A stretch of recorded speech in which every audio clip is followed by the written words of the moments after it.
My name is Alex. I'm a senior developer in SPFx team. So basically, I'm working on different SPFx features and fixing issues that were there for a while as well. Yeah, and while working on the issues that were there for a while, I saw that many SPFx projects that were shared with us have kind of not correct configuration in package.json file. So, for example, there could be multiple versions of Rush compiler. Some types dependencies could be in dependencies instead of dev dependencies, etc., etc.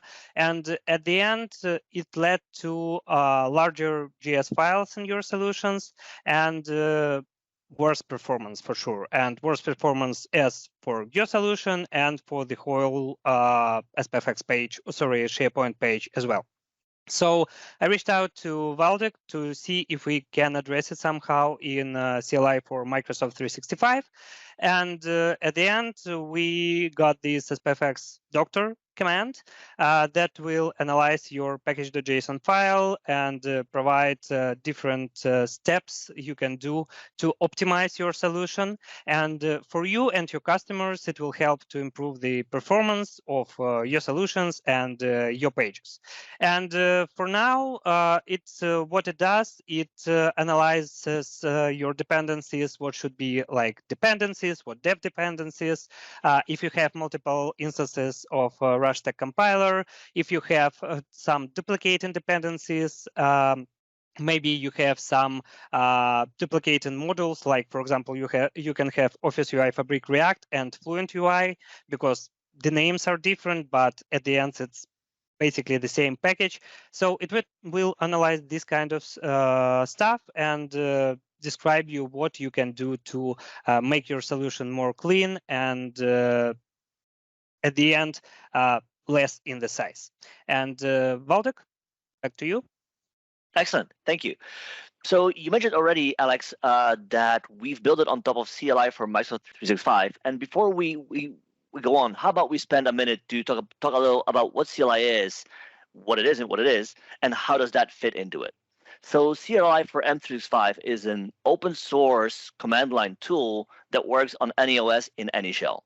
And its goal is to help you manage and automate the management of your Microsoft 365 tenant, a few things on Azure that are also involved with building things on Microsoft 365, which is things around Azure AD. And then a big part is also geared towards helping you work with SharePoint framework. And you might know it from the past around the ability of trying to upgrade your SharePoint framework projects from one version to another to benefit from the recent adjustments and updates, right? So as Alex said, we've extended the CLI with this new ability to analyze your SharePoint framework project and help you see whether everything's sound, and if not, offer you some tips how you can fix that. So with that, let's move to code, because what is a demo without code, right? Let me move screens a little and share my screen, and please let me know where you can see it. 3, 2, 1. Any moment now. So what you see on the screen is VS Code in the light theme. And in here, I have a vanilla kind of SharePoint Framework 1.14 web part React project, right? So in there, nothing fancy. There's a web part, hello world, with a few additions, right? And now I skipped the part when I will run npm install, run dependencies. I don't need that for a demo.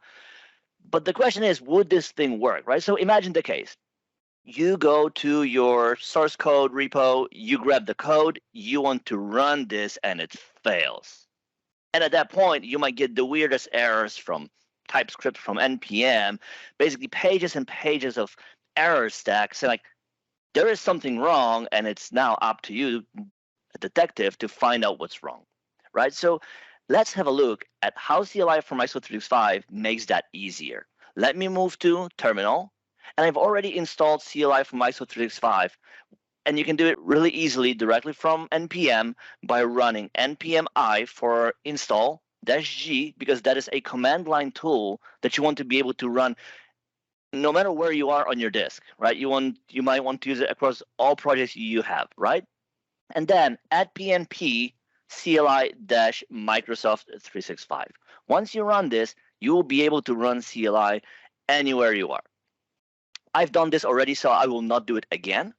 But now is the trick. Let me run the new SPFx project doctor command that will analyze the project that I have and tell me what I've done wrong. How many errors do you think I'll get? Any ideas, suggestions? 3, 5, 10, more? 2. 2. That would be optimistic. All right.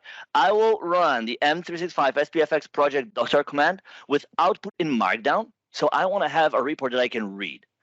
Optionally, you could also run a report that you can format in JSON. So that is more geared towards if you want to automate something, report, process it in a script, and so forth and so on. And we also have other forms as well that I will show you in the end. For now, let's run a report in Markdown and store it to a file that I can open in VS Code. So it's running now, 3, 2, 1, and it's there, it's done. Let me close terminal to make some more space on the screen, and let's have a look at the report. And to make it a little bit easier to read, let's view the Markdown file as text. Right, so in here it says it validated my project on this date, and here is the list of things it found. Okay, so one thing it found is like, hey, you've got installed SP Web Part Base 113.1, but your project is built on 114, so that doesn't match. So you should run this command to fix it. Okay, cool, 1. Then apparently I also have SP Office UI Fabric Core 113.1 that doesn't match 114.0. So another command for me to run. And it kind of becomes clear that the person who would update the project didn't maybe update everything. Maybe they only updated a few things. Maybe halfway the process, somebody called them, somebody brought coffee or cake, and they didn't go exactly through, right? The cool thing is that for each of these messages, you can click the link here, and it will tell you exactly where it is in file. So you can hear it's like, hey, that error originates from here in this project, right? Okay, what else do I have? So we've already seen that not all dependencies are installed. Here's another one. So apparently we reference Microsoft SP low-subset using a range. Why is this an issue? Because if you don't log dependencies today, we have built a project with 114.0. Tomorrow, maybe there is another. There will be 114.1. But if you don't log the version, you might get mismatch. Some of the dependencies that are based on the logged version are on 114.0. When you have a range, you might have 114.1. And with that, you will be out of sync. So again, that's something you might want to pay attention to. And if you don't, well, there is this tool that you can use that will help you keep that in mind. Another thing is, we have another range. We had that already. Here's another thing that we check. Apparently, we installed SP Office UI Fabric Core as a dev dependency. Well, it isn't. It's something that we need in production, right? It's not a developer tool. It's a part of our app, right? The way we style it, that is a part of the code that is shipped, right? So it needs to be a dependency. So again, our error, we move it into the wrong place in project. And then we have the same thing the other way around. We installed SP build web as dependency. Well, this is a part of the dev toolchain that builds the project. So again, something we need to fix, right? And the more we go, the more errors that we will see, right? And it becomes clear that, well, apparently we even use an obsolete version of RushStack compiler 3.2, right? Whereas we're supposed to be using a newer one. So it becomes clear, right, that in this project, we have quite a few things that we should fix to ensure that it will run optimally, that there will be no errors, no duplicate packages, nothing else, right? So we can run these commands one by one, but if you go all the way up, you will see there is a link to a summary. If you click on that, you should be able to go all the way down. Well, it doesn't work here, but there is summary with a one script that you can run, right? So we will uninstall whatever we need to uninstall, install whatever we're missing, and at the end dedupe, right? So with that on npm, you ensure that there's no mismatch across your whole dependency tree across the version you have installed, because at times that can also lead to issues. So again, we do this extra thing for you to ensure that at the end you have a project that works, right? And again, if I would be running this, you would be, or we all would be looking now 2 minutes at me running npm install, which is just as exciting as watching somebody or watching paint dry, right? So we will not do that. Instead, let me show you one more cool thing that we can do here, right? So I mentioned that when you run the doctor command, you have the ability to choose from a number of formats for the report. You've just seen a report that I run in Markdown, which is a format that reasonably you as human being can read. But there's also another type, which is called tour, which is a bit more guiding you step by step, right? So with that, let me do that. Again, it's going to just take a second or two for me to run it. And then what you see, or what you might have seen or not, is that now in my project, I have this .tours folder within their validation tour. What is this thing? So there is this extension for VS Code named CodeTour. And what CodeTour is, it allows you to build a guided tour through your files in project. So how does that work in action? Typically, when you open a new project that has a tour, you will get pop-ups like, hey, this project has a tour. Do you want to open it? Because I've been here already, you don't see that. Let me close terminal, right? But we can open it ourselves. So let me open the tour that we have. There you go. There you go. It's something's happening. There is my tour. So what is the exciting part about tour? Well, now in here, I see all the issues that I have in this tree view. So let me open one. Hey, in here, I can now see exactly where in my project there is an issue. And because I zoomed in extremely like it's cramped on a screen, but in normal view you will see like more space around it, and it will be easier to see. But in here already you can see a more visual guide pointing you exactly to the line of code in project that is wrong, explaining you what is exactly wrong, what's required. The command, if you can click on that, if you would click on that, that would run immediately a command. So there is no need for you to copy paste stuff around. You can do it directly from here.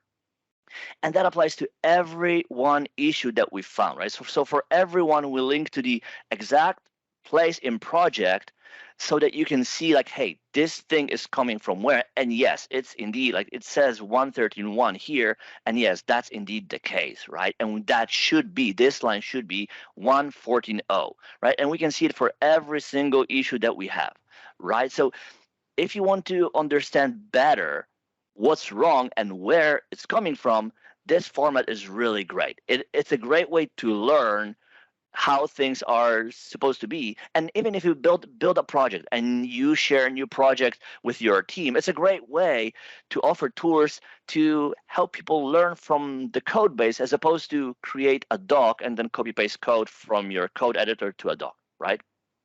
So this is a great way for you to see, what are the different things that you should adjust before you move on. So as Alex said, we check quite a few things as a part of this check. So let's have a closer look at what is it exactly that we check today, right? So first thing that you've seen, right, is that we had a few dependencies that were installed 113.1, while the project was 114.0, right? So we checked that SharePoint Framework dependencies match the version with which the project was built, right? So we check that all SharePoint Framework dependencies are in sync. Another thing that we've seen is that when we refer to a dependency by range, we also bring it up, because again, it can lead to a mismatch that can lead eventually to errors. So we also flag that as a thing that you could check. Then we check that dependencies are installed as dependencies, and dev dependencies are installed as dev dependencies, so that in the end you're not shipping anything that you should not be shipping, and the other way around, that when you ship you will not miss anything, right? The same applies also to types. Typings are dev time thing, so they shouldn't be installed as a dependency. They belong in the dev dependencies, right? And the same also applies to Rush Stack compiler, which is basically the TypeScript part in SPFx, right? And then we also like, hey, maybe if you would bring up over time your SharePoint framework project from one version to another, maybe you've upgraded the Rush Stack compiler too. But maybe you didn't remove the old one, and now you have 2 of them or 3, which unneededly expand the installation time, right? Because now you have not 2 dependencies or not 1, but 2 or more, and all their chains, right? So again, if you had and you only need 1, so we will try to see which version do you need based on the SharePoint framework project you actually use, and advise you to keep only that one and remove everything else. And then we'll also see if there are duplicate dependencies. Maybe you have one in depth, the other one in dev depth. Maybe there is duplicate Office UI fabric, right? Then we'll also check if you have gulp, AJV, if you have maybe PnPjs, because in the past, version 1 was named differently, right? So we will also check that too. So these rules, these checks, apply to every SharePoint framework version project you will run. But then there are also things that are specific to different versions in SPFx. And for that, for each version, we have a specific set of checks that we do on top, right? So we do the baseline for everything. And then on top, we look at specific versions that kind of stem from the version matrix for specific versions of SPFx. So in there, we check if you have the right version of React, Office UI Fabric React, or of gulp, AJV, and so forth and so on. So with all of that, we strive to help minimize the risk of any error stemming from mismatch of the dependencies, right? So in a nutshell, this is what we do today. And for me personally, I'd like to hear from you 2 things. Do you think that that is a meaningful addition to your toolset? And in other words, are you going to use it and try it? And 2, what else would you like us to check? Hope to see some opinions.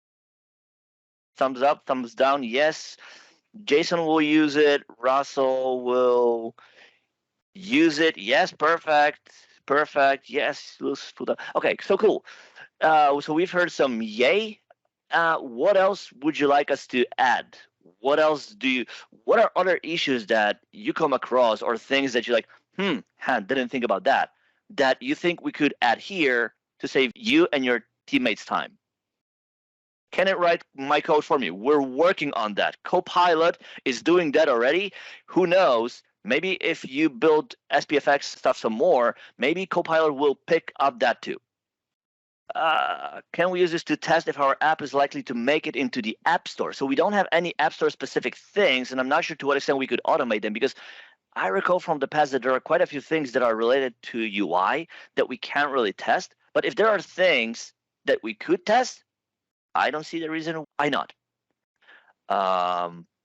This is witchcraft. I like it. Well, excellent. What about identifying unused code segments? I think that isn't that already being done by Webpack? Right, because that is a part of the code analysis and optimizing there, right? So if you build a prod version of your bundle, I would expect Webpack to do that. But if it doesn't, then maybe there might be also related to the specific, intricacies between CommonJS, ES modules, how you import things, and so forth and so on. So personally, analyzing unused code, I would leave that in the Webpack side of the house, as Vesa says. You should make a sample of which does reporting of this in the CI/CD pipeline. Excellent. Who's taking notes? Nobody. Oh, it's recorded, so it's all good. We will not lose this. Not sure if it does this already, but I checked to see if CDN is being used or not for assets. Can you see, would we be able to detect in a code if CDN is being used, or is it something that is being done on runtime based on the tenant where it runs? It's a tenant level setting, not in the code level. Tenant level. Okay, setting. So in the code, you don't need to do anything for that. It just Correct. picks up whatever That is is available on runtime. Okay, perfect. is So one checklist that we need to do, because Microsoft 365 does that for us already. UI checker accessibility to make sure the app will display correctly on all screen sizes. Could we analyze it from the code, or would it be something that runs in browser? I think it would be the latter one, right? And I think that there are already accessibility checks available in Edge. Is that the case? Yes, Alex says yes. So yes. Perfect. Anything else? 3, 2, 1. We still have a few minutes left, I guess, before we go to the slides back and close down. What about identifying unused packages? Okay, so you have dependencies installed that are not being used. That's interesting. I wonder if we could do something about it, because again, yes, that would. I wonder if Webpack will include them or not if there are no imports. I don't believe so. I believe that Webpack will ignore these packages if you don't have imports. Okay, yeah, but then we could still help speed up the npmi so that you don't pull down or install dependencies that you do not use. So yeah, that's an idea we're going to take and see if we can experiment with that. Cool. Anything else?